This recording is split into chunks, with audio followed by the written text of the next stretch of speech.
എല്ലാവർക്കും നമസ്കാരം. പ്രമേഹമുള്ളവരുടെ എണ്ണത്തിൽ രാജ്യത്തിൽ തന്നെ മുൻപന്തിയിലാണ് കേരളം. പ്രമേഹമുള്ളവർ ഒഴിവാക്കേണ്ട 5 കേരളീയ ഭക്ഷണം ഏതാണെന്ന് അറിയണമെന്നുണ്ടെങ്കിൽ തീർച്ചയായിട്ടും ഈ വീഡിയോ കാണുക. അപ്പോൾ അതിൽ ഒന്നാം സ്ഥാനത്ത് നിൽക്കുന്നത് കേരളത്തിൻ്റെ തന്നെ പ്രിയപ്പെട്ട പൊറോട്ടയാണ്. കാരണം പൊറോട്ട എന്നുള്ളത് എന്താണ്? മൈദ വെച്ചുണ്ടാക്കുന്നത്.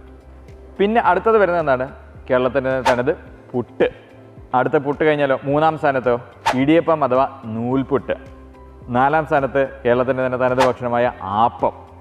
5ാം സ്ഥാനത്ത് ഇപ്പോൾ ഇവിടെ വളരെ ട്രെൻഡി ആയി മാറിയ ഭക്ഷണമാണ് ഏതാണ്? കുഴിമന്തി. അപ്പോൾ ഈ ഭക്ഷണങ്ങളിലെല്ലാം എന്താ ഉള്ള പ്രശ്നം എന്താണ്?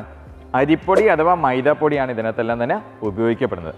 അപ്പോൾ അരിപ്പൊടി മൈദാപ്പൊടി എന്ന് പറയുന്നത് ഇതിനകത്ത് ഫൈബർ അഥവാ നാരംശം തീർത്തും തന്നെ ഇല്ല. അപ്പോൾ ശരിക്കും പറയുകയാണെങ്കിൽ ഇതെല്ലാം ഒരു ഗ്ലൂക്കോസ് പൊടിയായിട്ട് കണക്കൂട്ടിയാൽ മതി. അപ്പോൾ എന്ത് പറ്റും? അതിൻ്റെ ഗ്ലൈസീമിക് ഇൻഡെക്സ് കൂടുതലാണ് ഈ ഭക്ഷണങ്ങളിൽ. നമ്മൾ കഴിച്ചു കഴിയുമ്പോഴത്തേക്കും രക്തത്തിലെ ഗ്ലൂക്കോസ് ഗണ്യമായി തന്നെ വർധനവിലോട്ട് അത് നയിക്കുകയും തന്നെ ചെയ്യും. അപ്പോൾ പ്രമേഹമുള്ളവരുടെ പ്രമേഹ നിയന്ത്രണം നഷ്ടപ്പെടുത്തുവാൻ ഇതുപോലത്തെ ഭക്ഷണങ്ങൾക്ക് വളരെയധികം കഴിവുണ്ട്.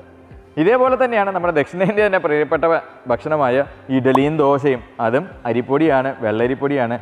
ഗ്ലൈസീമിക് ഇൻഡെക്സ് വളരെയധികം കൂടുതലാണ്. അപ്പോൾ പ്രമേഹമുള്ളവർ ഇതുപോലുള്ള നാരംശം കുറഞ്ഞ ഭക്ഷണങ്ങൾ പരമാവധി ഒഴിവാക്കുന്നത് തന്നെയായിരിക്കും നല്ലത്. കാരണം അത് നിങ്ങളുടെ പ്രമേഹത്തിൻ്റെ നിയന്ത്രണത്തെ ബാധിക്കുകയും പിന്നെ പ്രമേഹം വർദ്ധിച്ച് കഴിയുമ്പോഴത്തേക്കുള്ള പ്രശ്നങ്ങൾ അഥവാ കോംപ്ലിക്കേഷൻസിലോട്ട് നയിക്കാനുള്ള സാധ്യതയും വർദ്ധിപ്പിക്കുകയും തന്നെ ചെയ്യും. അപ്പോൾ പ്രമേഹമുള്ളവർ ഇതുപോലത്തെ ഭക്ഷണങ്ങൾ ഇനി കഴിക്കുമ്പോൾ വളരെയധികം ശ്രദ്ധിക്കുക. ഇത്രയും പറഞ്ഞു നിർത്തുന്നു. നന്ദി, നമസ്കാരം.